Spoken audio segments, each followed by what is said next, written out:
Ninth part of What If Luffy Had Yuno's Powers. It's your boy Prince of This back here with another video.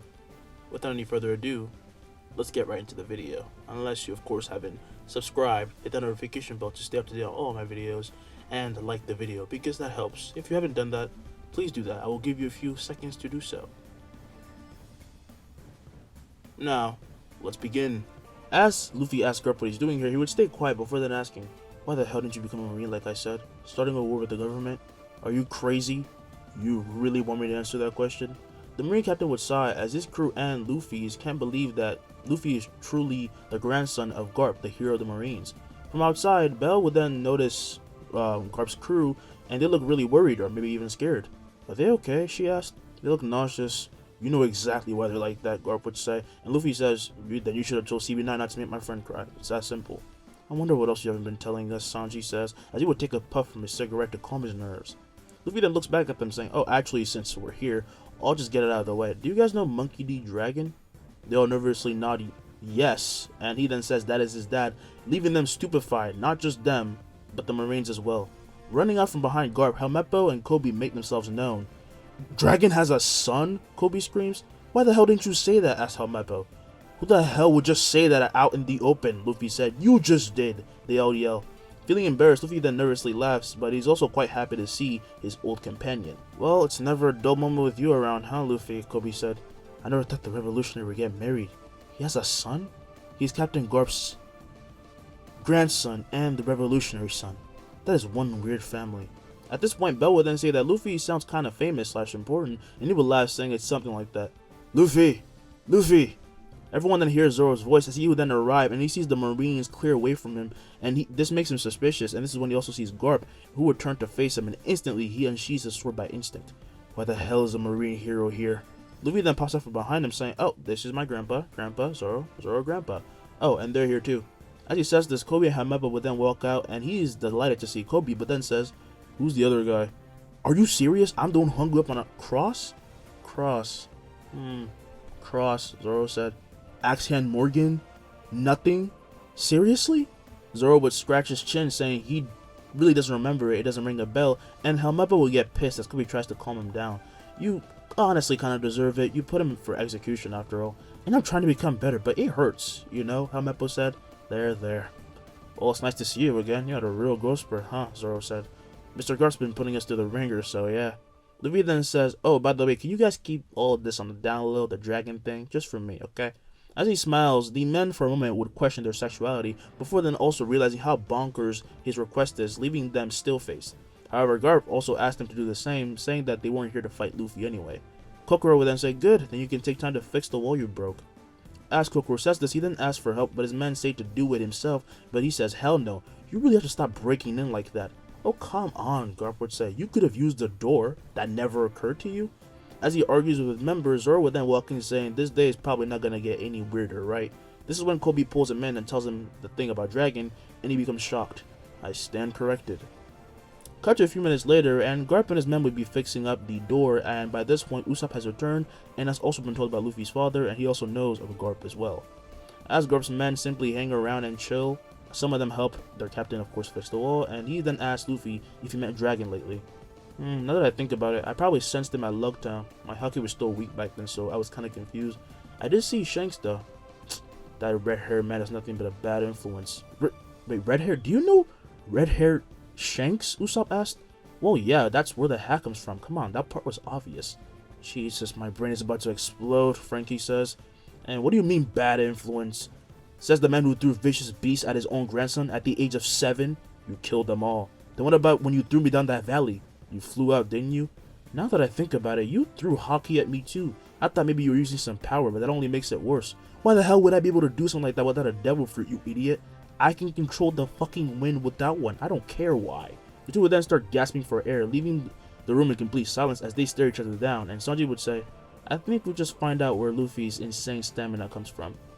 "Did you grow up with your father, Luffy?" Robin asked. And Luffy says, "For a while, and then he gave me up when I was around 7. And that's where I learned my fighting skills as well." "So you learned how to fight from the revolutionary," Zoro states. "To me, he's just dad, a weird, horrible one, but that kind of man will never be tied down to family, so... So you know red-haired Shanks like a friend?" Hamepo asked. Not anymore. Ever since I stepped out into the sea, we became rivals. But it'd be fun to talk like the old days. As he smiles, the Marines are just not used to it, because he's nothing like the news would sometimes describe him as. You know, the government gets involved. No wonder this guy has people following him. Like, he's overflowing with friendliness and charisma. To them, he looks more like a Marine than most Marines, who look like complete creeps and weirdos. After fixing the wall, Garp would then gather everyone outside, his people specifically, and brought Luffy over to have a conversation. Can you not let that thing here? Before he can even finish, Bell would then slam Garp across the face with a wind blast, scaring the Marines and making Luffy laugh. Out of anger, Garp goes to snatch her, but she would dodge and hide behind Luffy while sticking her tongue out. Just call her by her name, and that wouldn't have happened, Luffy says. Garp would then rub his cheek, saying, screw it. Bell can stay. I'm going on ahead. I got work to do. I brought those two here along because they wanted to, well, hang out. Feel free to catch up or whatever. What happened to Aokiji, by the way? Luffy said. I left him at Enies Lobby. He's talking so casually about beating an admiral. This just gets more and more ridiculous, thought the Marines. As Garp would then say that he was taking him to be healed. Stay on your toes, alright? Luffy would then smile, saying, you'll never catch me like an old man. I won't save your ass next time and it gets too rough, so just watch yourself. He would then head off with this group, and as he walks, some of his men would then ask, but sir, weren't you going to ask about this barrier he concocted? Garp then puts a stern look on as we have a flashback to when his ship had approached the Water 7. His shocked men look upon the barrier before then asking what the hell is this thing, but they were also left completely amazed. Luffy did that? Exclaimed Kobe. Even Garp would be wide-eyed at the spectacle, wondering just how that's even possible. Close in, it doesn't matter, you got it, he said, and his men then turn to him and salute, and they start moving in as Hamepa would then ask Kobe, Luffy doesn't have a devil fruit, right? Then what does he have? Nobody knows. According to what Sir Garp said, he was simply born with the power to control the wind and his book. But he's pretty amazing, isn't he? Don't start going off fanboy, alright? We haven't even arrived yet. Kobe then laughs, saying he just admires him, and soon they arrive at shore, and Garp would jump off and land, telling everyone to wait. As they wait with bated breath, Garp would then approach the barrier and touch it, but instantly he appears right inside the city, leaving him surprised as his men would then wonder what just happened. It was like a teleported. I haven't seen the shore of this place in years. He even felt a bit of haki coming from this thing, but the difference is the haki is now ever present, meaning that Luffy infused the barrier with it permanently. Now he realized why he had this uneasy feeling. We then return to the present as he would then scratch his head. Look, if anything, this is a good thing. The island's gotten better. We will have to write a report though. Get ready for the paperwork.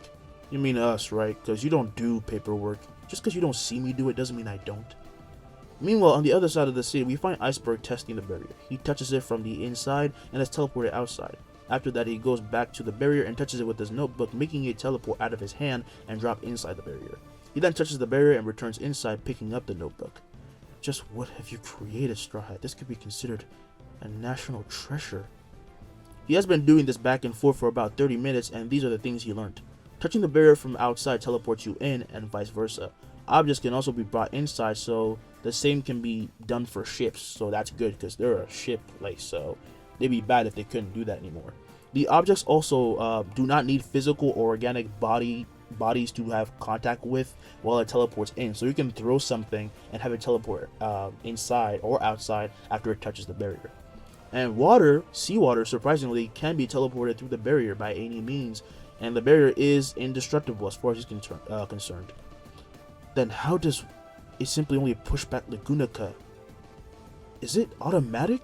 What is this thing, he thought, and he frankly would be honestly confused. This thing did not make sense. It shouldn't even exist. And he frantically would check his notes over and over, and this is when he hears people calling for him, and he turns to see Franky arrive with his zombie and Talstone. Hey, come on, Sanji's making a feast. Don't miss out, the cyborg would yell. Iceberg, hearing this, would then smile as he puts away the notebook for now and starts running over. You should have told me earlier. You just seem kind of really stuck on that thing. Yeah, well, it definitely is interesting. Gathering at the first dock, a party would ensue, including the Giants, the Franky family, and all of the Water 7 denizens. Everyone came to eat and party as we find Belle passing out food with a calm belt of wind, and while she does this, everyone gets to know her and they find her adorable, and as they should. And even Kobe and Helmapo stay for a bit and enjoy the party until they leave. Days then pass as Franky begins taking apart Mary and making it even bigger with the help of the GalleyLa men, and in between, Luffy meets with Iceberg about the issue of the barrier. there isn't an actual issue, but it's just about the impact it will bring to Water 7. Now that Lagunaca can't reach them, he wants Luffy to try and expand the barrier to reach the entire island in its entirety, because if you guys don't know, Water 7 was much bigger, but it's been submerged more and more as Lagunaca hit them more and more. But now with Luffy, they can expand the barrier.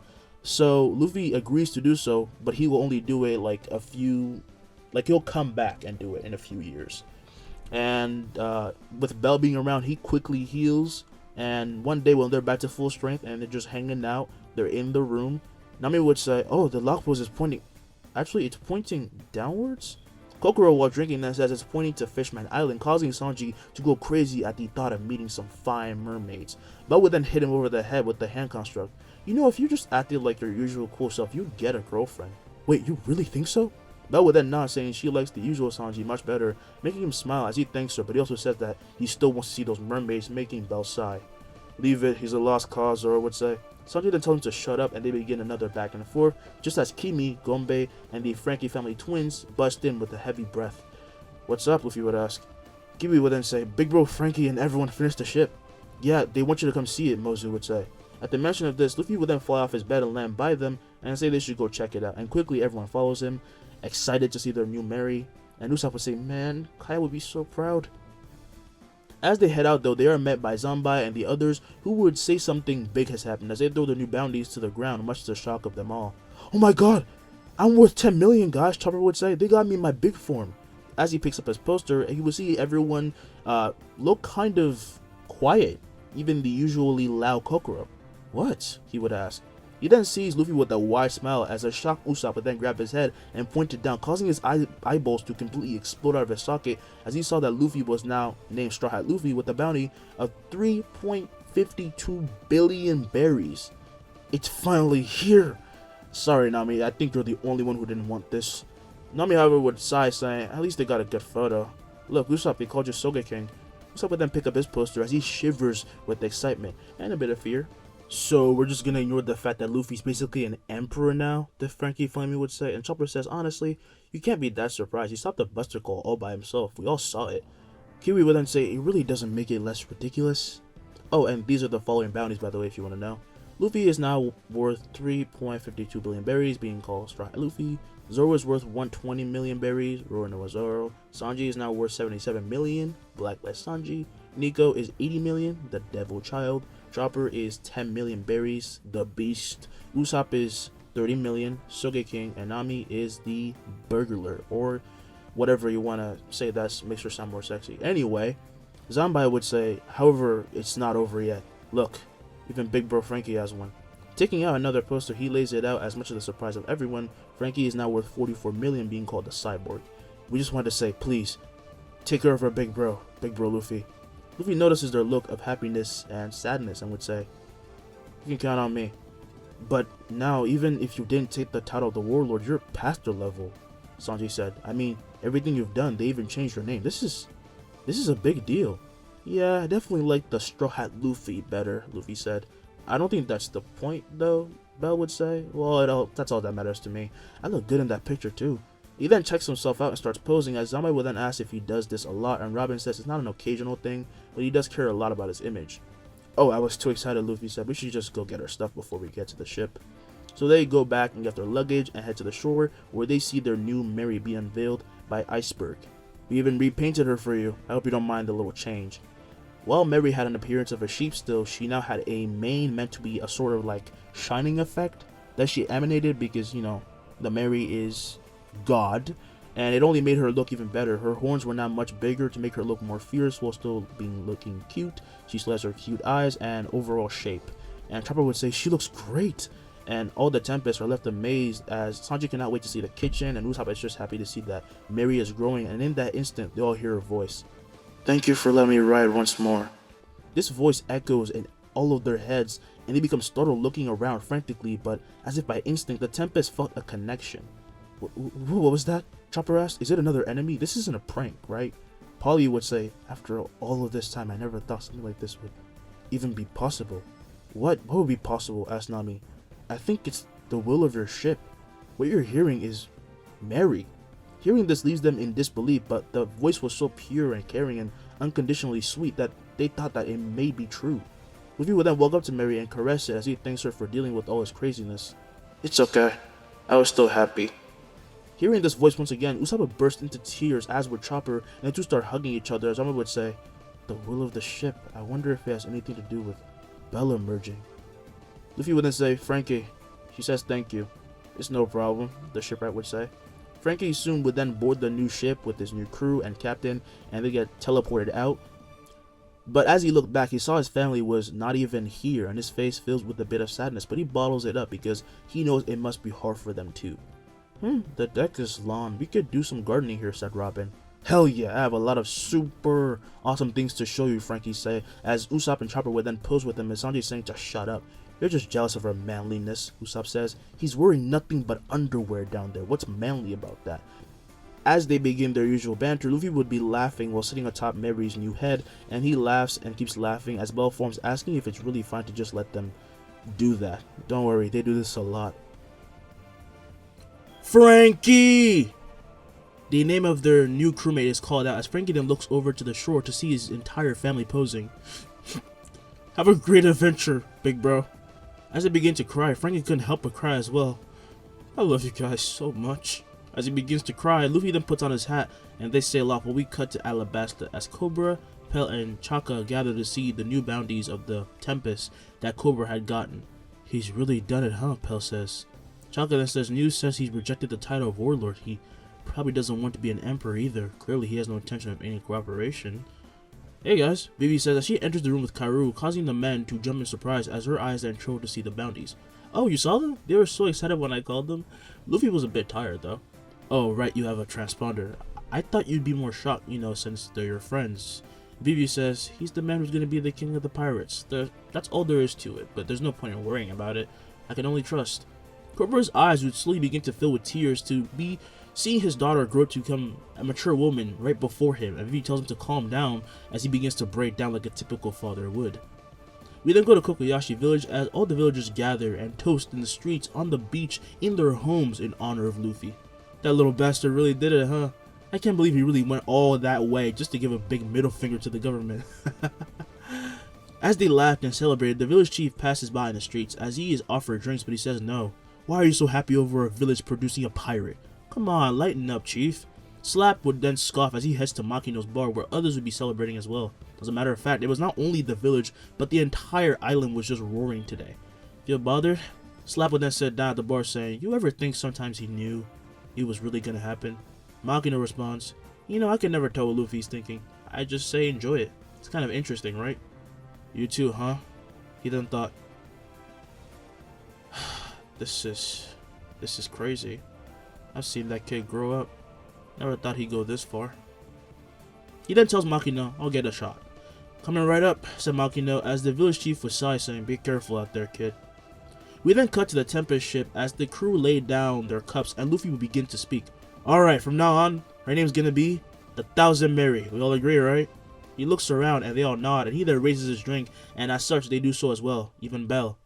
"Cheers! Next is Fishman Island." All over the world, the friends they had met along the way, whether it be Dr. Kureha and the kids that were part of Usopp's crew, the Baratie cooks, the village from which the villagers they saved from Buggy, all of that, the Orange Town, whatever, wherever Nami comes from, they were all wishing luck to the Tempests. Days later on their journey, we find Zoro and Luffy in the training room as they clash with wooden swords, causing Luffy to fall over. The reason being, today they were practicing swordsmanship. Luffy wasn't allowed to use his powers though, or even a hint of Bell's power. As he gets knocked down though, quickly Luffy gets up and Zoro strikes as he is then forced back to his knees while he tries to block.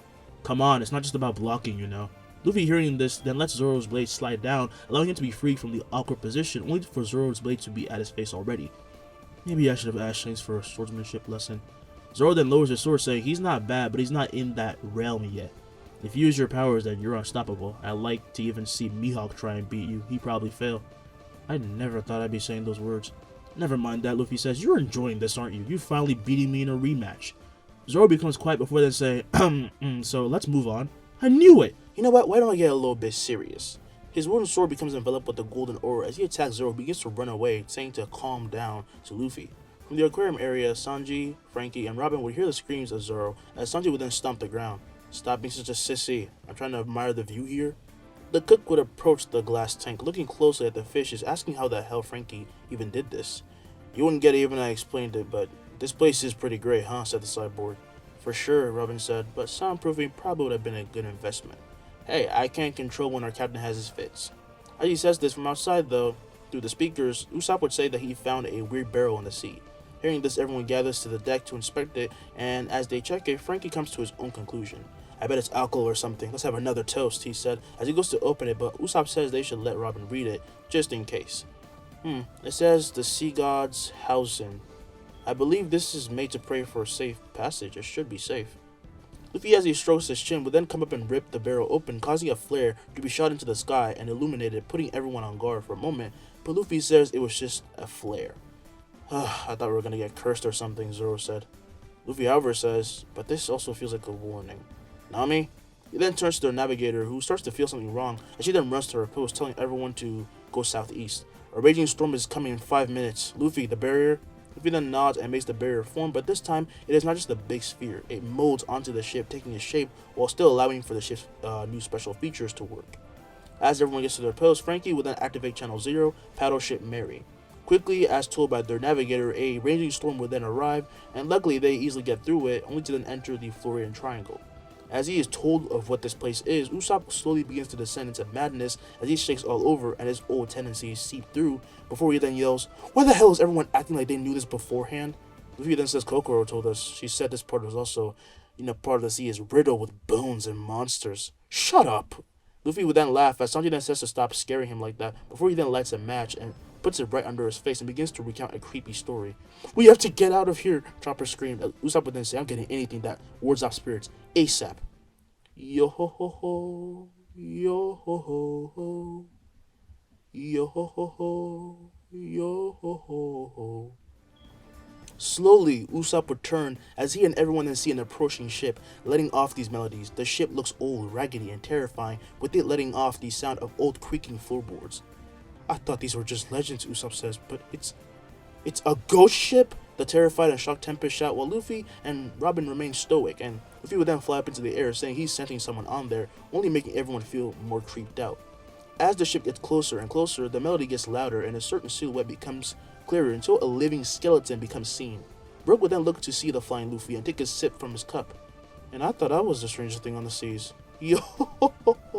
Luffy would then laugh and proceed to fly towards the ship despite Usopp's worries, and he lands behind Brook, who would turn to face him. "How do you do?" Pardon the stare. I don't really know what I can do much about it, though. Belle, check this out," Luffy said, as with these words, the wind spirit would form, and instantly her eyes would pop out of her socket, saying, "Ah, he's all bones." "Yep," said Brook, and Luffy says, "Don't be scared. I don't sense any hostility from him." "The name's Luffy. Call me Brook. Nice to meet you." Zoro, interested in this conversation they're starting, decides to jump down as he would swim and then climb onto the ship using his ladder. Meanwhile, Usopp would be holding onto his cross very tightly, saying, "Seriously? Is there something wrong with you guys?" "It's just a skeleton," Zoro yells. "Don't say that like it's normal." As Zoro gets to the ship, him and Luffy get to know Brook a bit, and they bring him aboard the Thousand Mary, as Luffy then wanted him to be his nakama. "So a skeleton is an addition to the crew." "Not the weirdest thing I've seen so far," Franky said. Usopp and Chopper, meanwhile, will be holding out crosses as they wrap themselves with clothes of garlic and have salt in their satchels, and they hope this is all a dream, when Nami will then ask if they can just really add him on. "Oh, hello, ladies," Brook would say as he bows, and he would slightly make Nami feel a bit, happy because he sounds like a gentleman, only for him to then ask for her panties, causing Belle to then smack him over the head with the wind construct. "You pervert!" And as he lays on the ground with his forehead steaming, he cannot help but laugh. "Man, I felt that right to my bones. Well, that's all I have, so yeah." Yo, shut up! Nami and Belle would yell. Luffy would then burst into laughter, saying this is why he has to join their crew, because he's funny, and he sounds like a pretty good musician. They then go to the dining room as Chopper and Usopp would keep their distance, of course, because the man is a skeleton, while everyone sits at the table, and Sanji would be cooking some food. "You ate a devil fruit, right?" Belle would ask. "Correct. The Yomi Yomi no Mi. Unfortunately, it only took effect years after my death, so this was all that was left for me to come back to. I don't even have any eyes." "Then how the hell is your hair still there?" Zoro asked. "I have very strong roots." "Yeah, sure. As Luffy thought about this whole situation, he then stood and grabbed a mirror nearby, with everyone asking what he was doing. When he then pointed it to Brook, he would try to shield himself, saying to stop. Luffy, what are you... What the... You have no reflection. Hearing this from Zoro, all the Tempests then gather to see that he has no reflection, which instantly makes Usopp's weird radar go off, and he says, actually, you don't even have a shadow. This instantly makes him more suspicious when they all notice it, but Luffy smacks Usopp on the head, saying, calm down. It must have been Gecko Moria. Wait, really? Why would a warlord be stealing his shadow? Robin asked. It's because it makes him stronger. If he takes your shadow, his devil fruit allows him to use the skills of the victim. Also, he's just a jerk. It is as you say, Brook would say. Due to this, I cannot even go out into the sun without burning to a crisp. I knew someone in a familiar situation. I watched them be disintegrated. In other words, I have honestly lost all my friends to the sea, and the sun has rejected me. I am the Bone Man Brook. Yo, dude, your life sucks. Why are you so cheery? Asked Sanji. Because I finally met people. Real people. It's been so long. I've been living in this foggy sea for so long I wanted to die.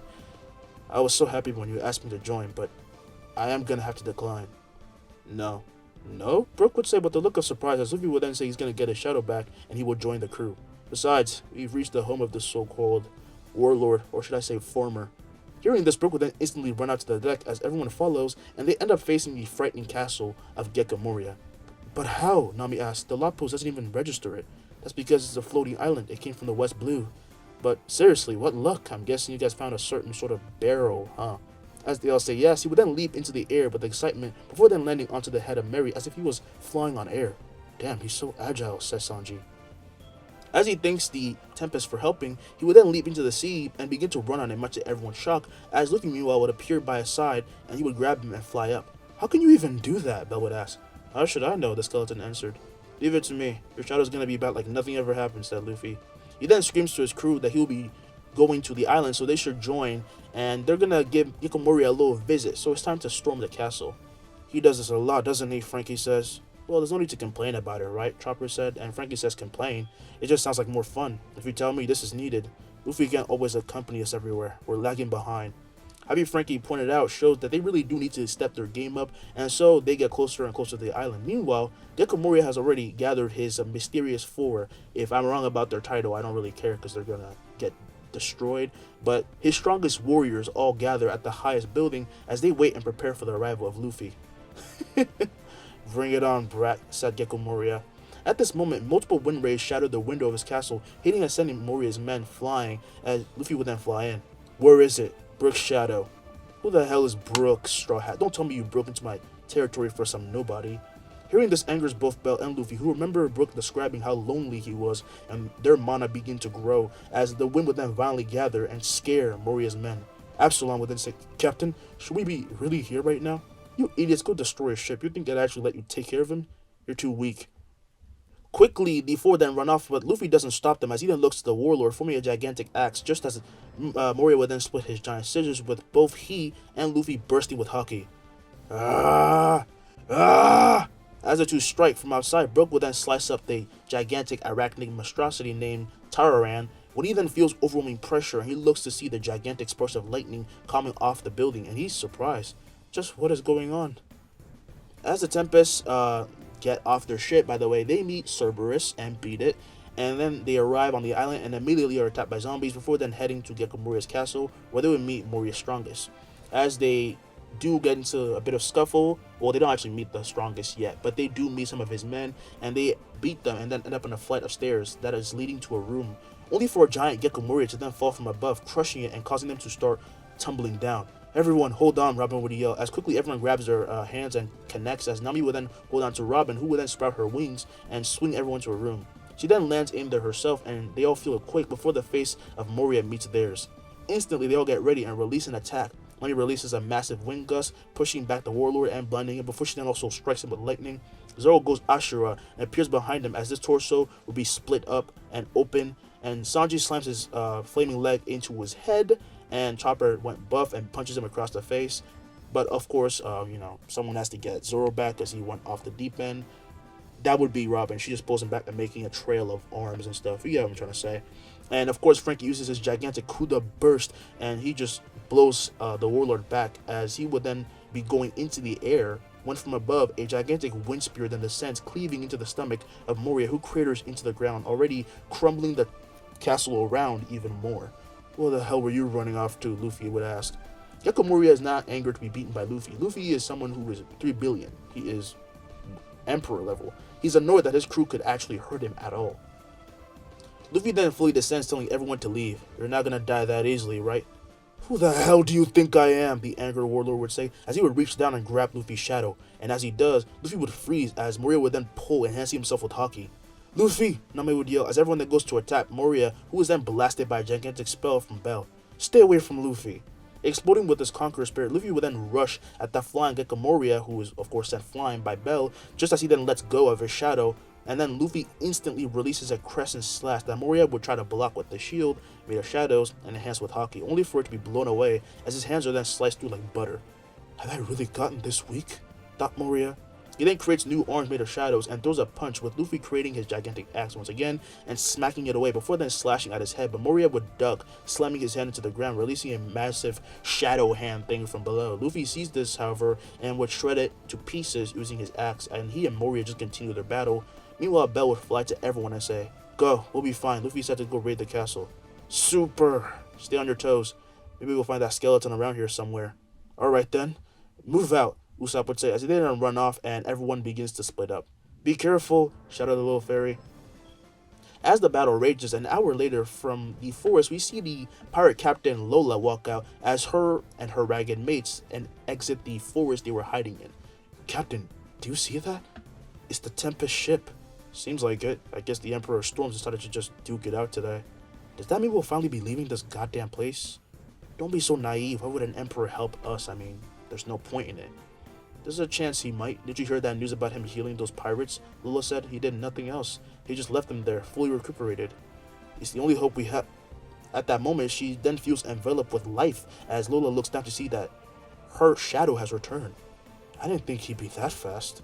Slowly, they all get their shadows returned to them as a storm of darkness fills the skies, and the shadows begin to travel to their original owners all around the sea, and that includes, of course, Brook, who was saved by Zoro while he was trying to get his shadow back from Ryuma.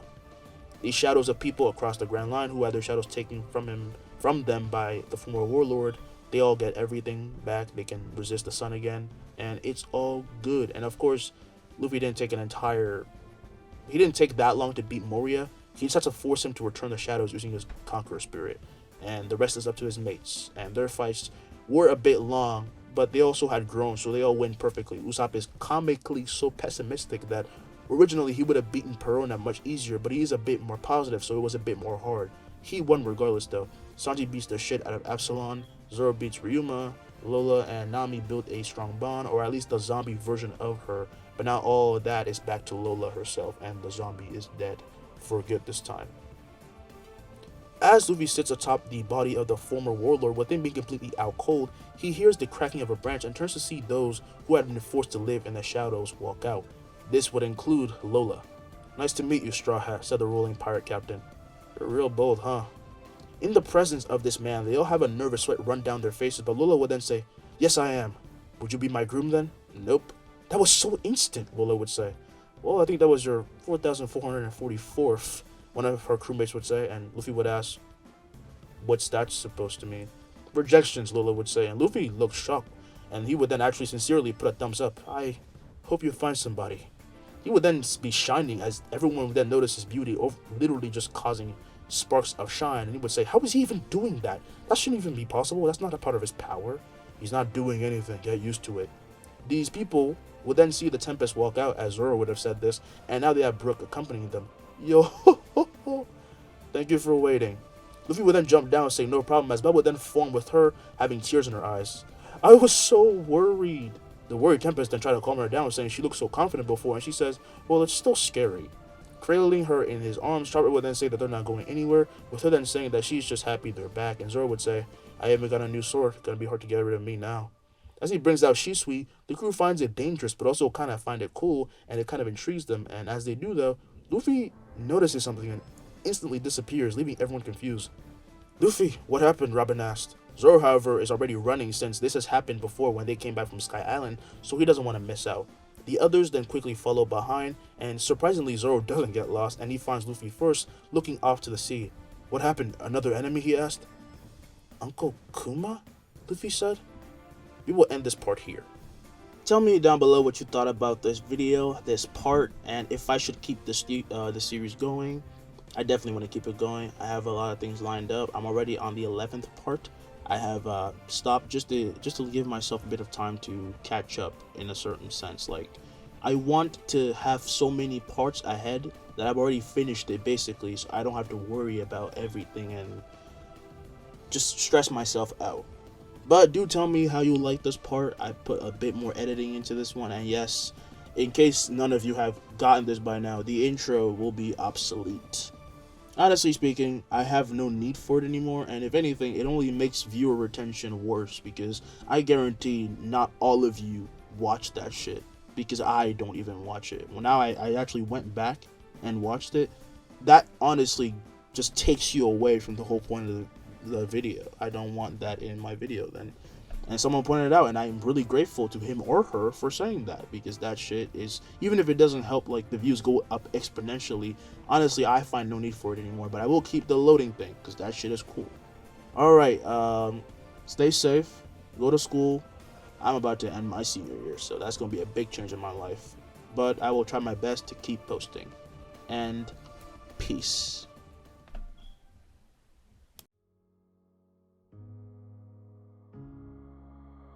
Oh darling, if I had bought you flowers, would you still be here by my side? Yeah, I thought this moment could be ours, while I'm walking lonely through the night. You can break my bones, break all the promises, but leave me alone. Don't break my heart. You should fucking stay with him. You